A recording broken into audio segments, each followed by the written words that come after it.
Hi అండి. పచ్చిరొయ్యలు గోంగూర వండుకుందాం. గోంగూర మొత్తం కడిగేసుకుని కొంచెం ఆరబెట్టేసుకుని ఉంచుకున్నాను నేను అనమాట.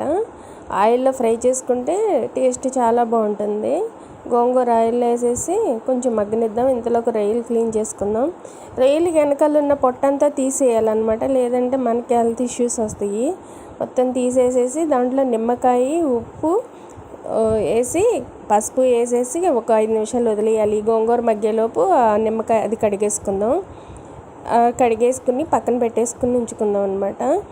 ఇప్పుడు తాలింపు వేసుకుందాము. ఒక 2 ఉల్లిపాయలు కోసుకున్నాను నేను.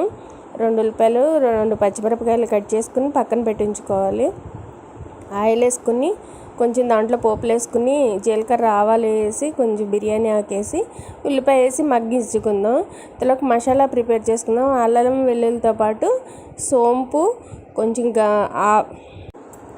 ఒక స్పూన్ సోంపు, నువ్వులు, కొంచెం జీడిపప్పు ముక్కలు వేసుకుని మిక్సీ పట్టేసుకుందాం. చాలా అంటే చాలా టేస్ట్ వస్తుంది ఇది. తర్వాత ఈ ఉల్లిపాయ మగ్గుతుంది కదా, దాంట్లో కొంచెం సాల్ట్ వేసుకుని కరివేపాకు కూడా వేసుకుని వేయించుకుందాం. వేయించుకున్న తర్వాత బాగా ఉల్లిపాయ మగ్గిన తర్వాత అప్పుడు అల్లం వెల్లుల్లి పేస్ట్ వేసుకోవాలన్నమాట. నేను ఒక 2 స్పూన్లు వేసుకున్నాను. మీకు టేస్ట్కి సరిపోయినంత వేసుకోండి, మీరు కర్రీకి సరిపోయినంత. ఇది బాగా మగ్గిన తర్వాత ఇందాక మనం కడిగి పెట్టుకున్న రొయ్యలు ఉన్నాయి కదా, అవి వేసేసుకోవాలన్నమాట. అవి వేసుకుని సిమ్లో పెట్టామంటే మనకి వాటర్ వచ్చేస్తుంది. ఇందాక సాల్ట్ వేసాం కదా, ఇప్పుడు కారం కూడా వేసేసి కొంచెం ఫ్రై చేసి సిమ్లో పెట్టి ఉంచుదాం. వాటర్ వస్తుంది, ఆ వాటర్తోనే ఉడికిపోతుంది అనమాట. ఇంతలోకి గోంగూర మనం మిక్సీ వేసుకుందాము. గోంగూరలోనే నేను పచ్చిమిరపకాయలు కూడా వేసాను వేగేటప్పుడేను వేసి మిక్సీ పట్టేసుకుని పక్కన పెట్టి ఉంచుకుందాం. ఈ కూర ఫ్రై అయిపోయింది. తీసేసి కొంచెం కూర తీస్తున్నాను. ఇది కేజీ కూర అనమాట, అంత ఎక్కువ అవుతుందని కొంచెం తీస్తున్నాను. తీసి మిగిలింది గోంగూర వేసేసుకుందాం దీంట్లోనూ. ఇది మసాలానే టేస్ట్ వచ్చేస్తుంది మనకి. మామూలు పొడి మసాలా వేసే కంటే కొంచెం పొడి మసాలా వేసుకుంటే సరిపోతుంది. గోంగూర వేసేసుకుని కొద్దిగా వాటర్ వేసి ఉడికిద్దాం. మొత్తం రొయ్యలు కూడా పట్టాలి కదా గోంగూర గ్రేవీ పులుపు. కొంచెం వాటర్ వేసి ఉడికించుకుందాం. నేను కొత్తిమీర ముందే వేసాను.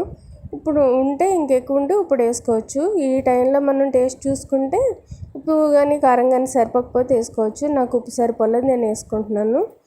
చాలా అంటే చాలా బాగుంటుంది. రెండో రోజుకైతే ఇంకా బాగుంటుంది.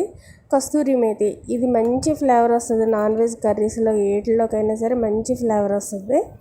1 స్పూన్ గరం మసాలా వేసేసుకుని దింపేసుకుందాం. చాలా అంటే చాలా బాగుంటుంది.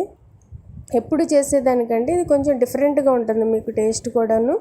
ఒక్కసారి ట్రై చేసి చూడండి. కొంచెం గరం మసాలా వేసి స్టవ్ ఆపేసుకుని ఇంకా సర్వ్ చేసుకుందాం. చాలా అంటే చాలా బాగుంటుంది. ఈ సాయంత్రానికి, ఉదయం కంటే కూడా సాయంత్రానికి ఇంకా బాగుంటుంది అది. ఎందుకంటే మొత్తం ముక్కకు పట్టేసి ఉంటుంది పులుపు అంతాను.